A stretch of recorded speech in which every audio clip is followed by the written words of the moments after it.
Hunting in Shipwrecked is nowhere near the level of depth that it is in regular Don't Starve or even Don't Starve Together, because instead of a potential 4 encounters, all of which can lead to unique crafts and mechanics, Shipwrecked has 2. The blue whale and the white whale, and both have their differences, sure, but both are going to be dropping the same exact crap, so there ain't much to say. Whatever the case, let's get to it. Hey look, suspicious bubbles. Perhaps I should follow them. If you've ever hunted before, this is going to be a very familiar task for you. Follow 6 to 12 suspicious bubbles, and eventually you'll find either a blue whale or a white whale. Easy enough. Blue blubber producers will be far more common and are actually the far more skittish version too. They may be non-hostile at first, but they will be fighting back. Similar to what you can do with koalefants, you can bait out a whale's attack, and in this case it's a chomp/wave melee ability, and then you can proceed to slice and dice 2 to 3 hits yourself,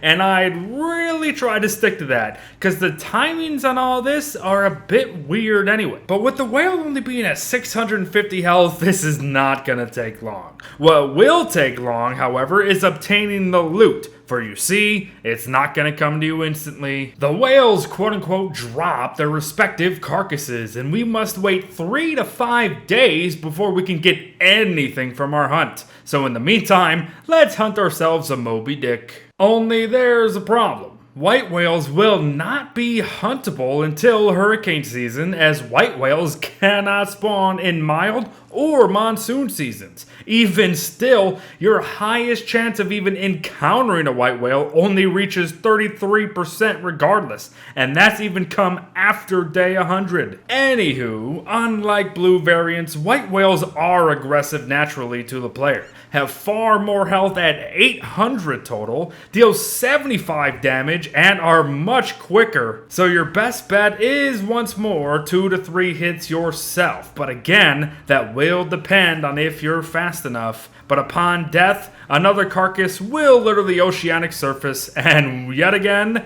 we must wait some time still. And what we've been waiting for is bloating to occur. Only problem is that it only does so if you're relatively nearby, but you should be okay just to go about your business and check back every now and then. There are 3 stages to bloating, and, well, you'll know when it's time.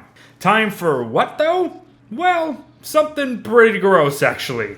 Grab a machete and slice open the carcass to explode your loot in and around ya every which way to Sunday. You'll always receive 4 raw fish, which are great cooked, 4 blubber, and 9 random items, all of which fit into a specific tier of loot for whales only. There's low tier items, as seen here, and you'll get 4 of these in any combination for each chunk of whale intestines you send flying. Next comes medium tiered items, and you'll receive 3 out of the 13 shown here potentially, and finally you'll obtain 2 of the highest tier items as seen here. As you can tell, actually, pretty darn worth a cheeky whale hunt. But what else can they lead us to? The blubber they'll drop is technically an uncookable food item that still heals and fills for 10 each, but also leads to 2 unique crafts, the blubber suit and the Windbreaker. The blubber suit requires 4 blubber, 2 cloth, and 2 palm leaves, so it's quite the expensive little bugger, but it grants 240 insulation, making it one of the best in all of Don't Starve history. It will also give you 100%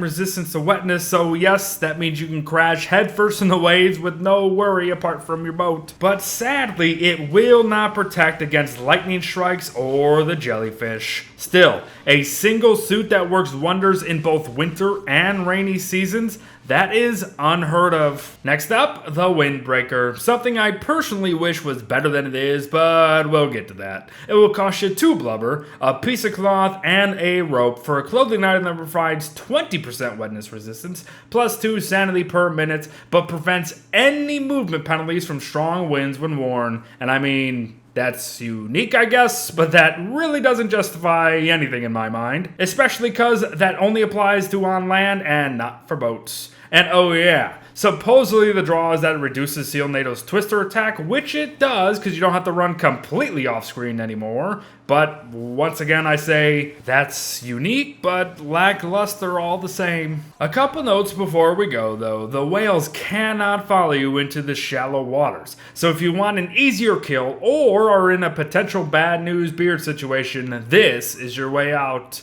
And as we've mentioned before, boat cannons do not aggro mobs that they explode onto, so you can continue to remain safe even while hunting in deeper waters. And finally, if you're feeling ballsy, you can bait a dragoon egg from a volcano explosion onto a carcass to instantly send it to its next bloating stage. It's incredibly risky, but incredibly efficient. And oh yeah, a sea hound attack or crocodog attack will likely follow exploded carcasses, so be very careful out on the waters, folks. Blubber really ain't worth your life. I almost forgot though, the carcasses of the whales you viciously murdered for no reason apart from personal gain will remain on the map. So don't worry about losing them every now and then. But there you have it, everyone. A quick little guide on whale hunting in Don't Starve Shipwrecked. As you can conclude yourself, there ain't much to it, or even after the hunt itself. But who can say no to almost quote-unquote free sets of loot every now and then?